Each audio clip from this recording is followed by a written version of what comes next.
Shalom Bapak Ibu, sahabat Galilea yang diberkati oleh Tuhan Yesus. Apa kabar? Jumpa lagi bersama saya di hari ini, Sabtu 29 Juni 2024. Bersama saya Pendeta Rusli Monoarfa bersama istri yang terkasih. Dan saudara, apa kabarmu di hari ini? Tentu semuanya baik-baik saja, amin. Kalau Bapak Ibu mau berkegiatan di akhir pekan ini, sebelum kita berkegiatan, mari kita datang kepada Tuhan, amin. Kita mau baca, dengar, renungkan firman Tuhan. Mari kita berdoa. Bapa Surgawi, Allah, di dalam nama Yesus Kristus, kami bersyukur di akhir pekan kami ada sebagaimana kami berada. Sebelum kami berkegiatan, kami hendak baca, dengar, dan renungkan firman-Mu.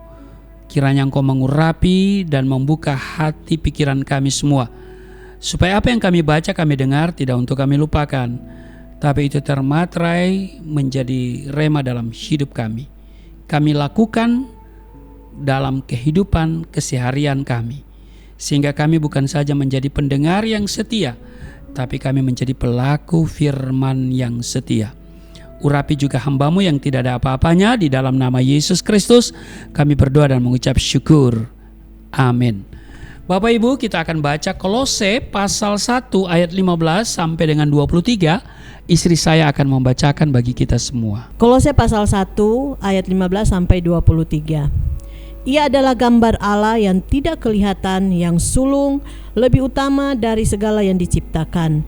Karena di dalam Dialah telah diciptakan segala sesuatu yang ada di surga dan yang ada di bumi, yang kelihatan dan yang tidak kelihatan, baik singgasana maupun kerajaan, baik pemerintah maupun penguasa. Segala sesuatu diciptakan oleh Dia dan untuk Dia.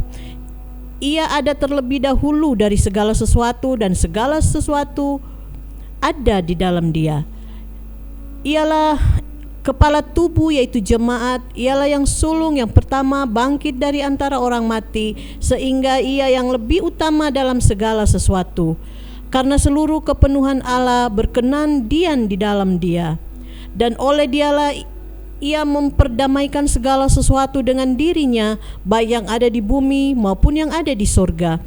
Sesudah Ia mengadakan pendamaian oleh darah salib Kristus. Juga kamu yang dahulu hidup jauh dari Allah dan yang memusuhinya, dan dalam hati dan pikiran seperti yang nyata dari perbuatanmu yang jahat. Ayat 22, sekarang diperdamaikannya di dalam tubuh jasmani Kristus oleh kematiannya, untuk menempatkan kamu kudus dan tak bercela dan tak bercacat di hadapannya. Ayat 23, sebab itu kamu harus bertekun dalam iman, tetap teguh dan tidak bergoncang, dan jangan mau digeser dari pengharapan Injil yang telah kamu dengar dan yang telah dikabarkan di seluruh alam di bawah langit, dan yang aku ini, Paulus, telah menjadi pelayannya. Demikian di Kolose pasal 1 15 sampai dengan 23.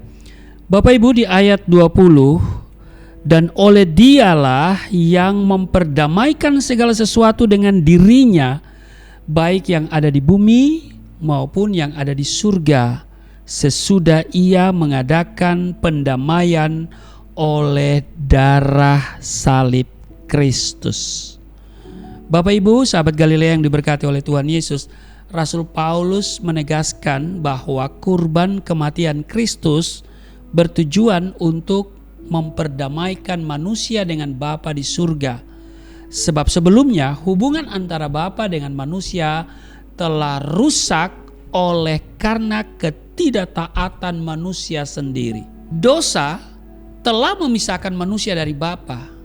Padahal sebelumnya manusia bisa bergaul karib dengan Bapa.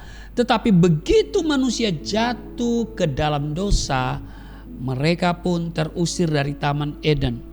Bahkan Tuhan menghalau manusia itu, dan di sebelah timur Taman Eden ditempatkannya beberapa kerub dengan pedang yang bernyala-nyala dan menyambar-nyambar untuk menjaga jalan ke pohon kehidupan.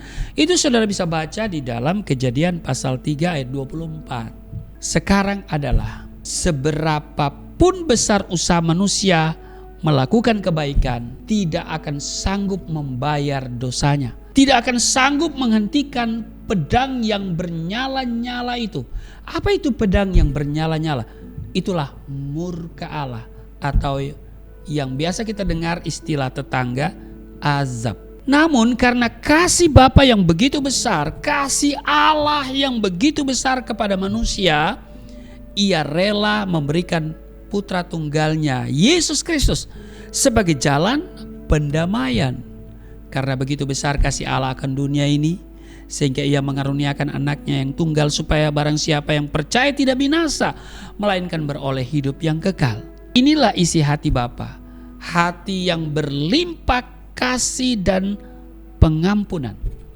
Hanya Kristus yang tidak berdosa dan tidak bercelah yang sanggup menghentikan pedang tajam yang bernyala-nyala itu, yaitu murka Allah atau azab. Nah, dikatakan di dalam Ibrani 10 ayat 19 dan 20, jadi saudara-saudara, oleh darah Yesus kita sekarang penuh keberanian dapat masuk ke dalam tempat kudus, karena Ia telah membuka jalan yang baru dan yang hidup bagi kita melalui tabir, yaitu dirinya sendiri. Karena karya pengorbanan Kristus telah membuka akses sehingga manusia bisa bersekutu dengan Allah Bapa. Sebab Kristus telah membuka tabir yang selama ini menjadi penghalang, yaitu dosa, dosa. Bapak Ibu sahabat Galilea yang diberkati oleh Tuhan Yesus, melalui pengorbanan Kristus, selain kita diperdamaikan dengan Bapa dan diselamatkan, kita juga dikuduskan. Artinya dipisahkan dari dunia, bukan terpisah secara fisik ya. Dipisahkan dari cara hidup dunia yang bertentangan dengan kehendak Tuhan. Karena itu lagu orang Kristen, ku telah mati dan tinggalkan cara hidupku yang lama. Cara hidup yang lama itu yaitu hidup dunia, ya kan? Sehingga adapun hidupku ini bukannya aku lagi, melainkan Kristus yang hidup di dalamku. Itulah sebabnya Tuhan berkata, kamu dari dunia, tentulah dunia mengasihi kamu sebagai miliknya. Tetapi karena kamu bukan dari dunia, melainkan aku telah memilih kamu dari dunia, sebab itulah dunia membenci kamu. Bapak Ibu, sahabat Galilea yang diberkati oleh Tuhan Yesus, hidup tidak bercacat celah di hadapan Tuhan harus menjadi goal orang percaya. Amin. Selamat berakhir pekan dan berkegiatan. Tuhan Yesus memberkati. Mari kita berdoa. Terima kasih untuk hari ini. Kami diingatkan bahwa kami harus melakukan perkara-perkara yang ajaib bersama Engkau, karena perkara-perkara yang besar Tuhan percayakan kepada kami. Kami sadar bahwa kami sudah diselamatkan dan tujuan hidup kami harus selaras dengan firman Tuhan. Kami sadar bahwa keselamatan yang kami terima adalah anugerah, sebab amal perbuatan baik kami tidak bisa, bahkan tidak mampu membayar dosa-dosa kami. Tapi kini kami bersyukur kami telah diperdamaikan dengan Allah Bapa karena pengorbanan Yesus Kristus. Berkati seluruh sahabat Galilea dalam seluruh tugas dan kegiatan mereka di hari ini. Ada perlindungan Tuhan yang sempurna, ada damai sejahtera yang mewarnai hidup dan kegiatan mereka semua. Di dalam nama Yesus Kristus kami berdoa dan mengucap syukur. Amin.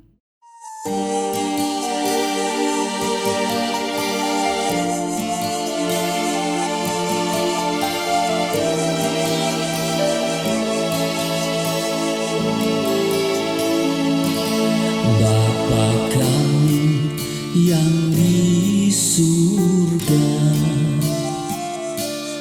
dimuliakanlah nama-Mu.